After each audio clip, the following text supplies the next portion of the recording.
Assalamualaikum warahmatullahi wabarakatuh.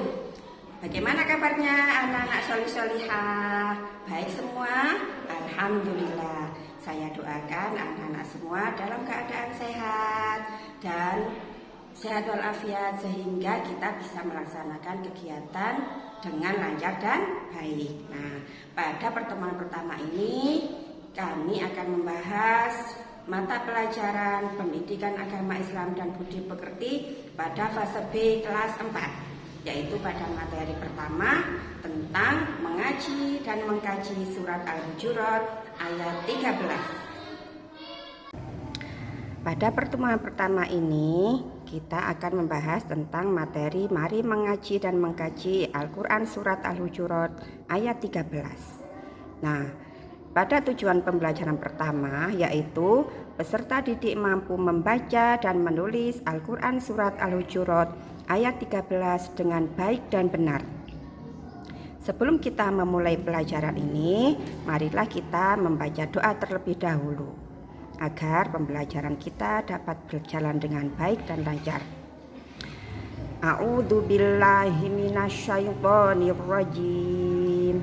Bismillahirrahmanirrahim. Raditu billahi rabba wa bil islami dina wa bi Muhammadin nabiyya wa rasula. Rabbi zidni ilma warzuqni fahma. Amin ya rabbal alamin. Nah, kita menginjak pada materi membaca Al-Quran surat Al-Hujurat ayat 13. Mari kita baca bersama-sama. Kita baca ta'awud dan basmalah terlebih dahulu. A'udzu billahi minasyaitonir rajim. Bismillahirrahmanirrahim. Ya ayyuhan nasu inna khalaqnakum min dzakarin wa unsa wa ja'alnakum syu'uban wa qabaila lita'arafu. Inna akramakum indallahi atqakum. Innallaha alimun khabir. Shadaqallahul azim. Nah, dalam membaca Al-Quran kita harus memperhatikan makhorijul hurufnya. Kita harus bisa membedakan huruf sin, huruf shin, huruf sa, huruf shod, dan huruf-huruf yang lainnya supaya bacaan kita bagus dan benar. Kemudian perhatikan juga hukum tajwidnya. Dalam materi surat Al-Hujurat ayat 13 ini terdapat beberapa hukum tajwid. Di antaranya yaitu ada maja ismun fasil, ada gunnah yang dibaca dengung, ada kolkolah yang dibaca huruf sukunnya dibaca memantul, ada ikhfa hakiki yaitu ada nun sukun yang dibaca samar, ada hukum idhar syafawi. Dalam surat ini adalah mim sukun bertemu dengan huruf shin yang dibaca jelas huruf mimnya.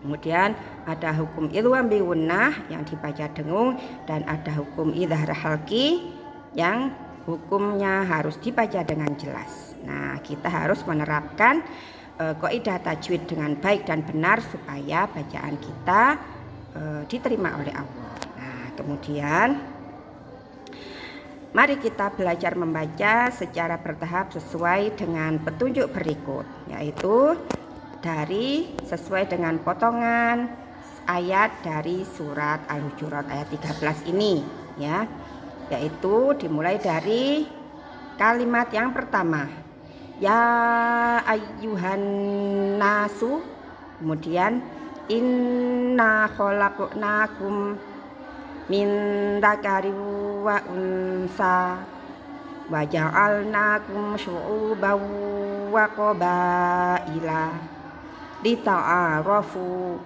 Inna akramakum indallahi atqakum. Innallaha alimun khabir. Nah, jika kita belajar membaca dengan pelan-pelan kita sesuaikan dengan makhorijul huruf dan hukum tajwidnya, maka bacaan kita akan terdengar dan terlihat bagus dan indah.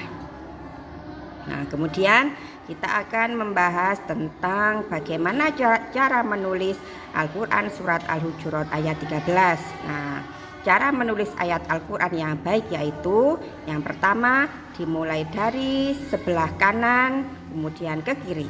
Yang kedua, perhatikan penulisan hurufnya, sebab ada huruf yang ditulis di atas garis, huruf yang ditulis di tengah garis, dan huruf yang menggantung di bawah garis. Untuk huruf yang ditulis di atas garis ada alif, ba, ta, sa. Nah, kemudian huruf yang di tengah garis ada dal, dal, ro, za. Huruf yang menggantung di antaranya ada jim, ha, kho, ain, wain, dan lainnya. Kemudian yang ketiga, perhatikan juga penulisan titik, gerigi, dan harokat dengan benar. Demikian pertemuan pertama kita hari ini, yang itu membahas tentang bagaimana cara kita membaca dan menulis surat Al-Hujurat ayat 13 dengan baik dan benar. Sampai jumpa pada pertemuan kedua. Wassalamualaikum warahmatullahi wabarakatuh.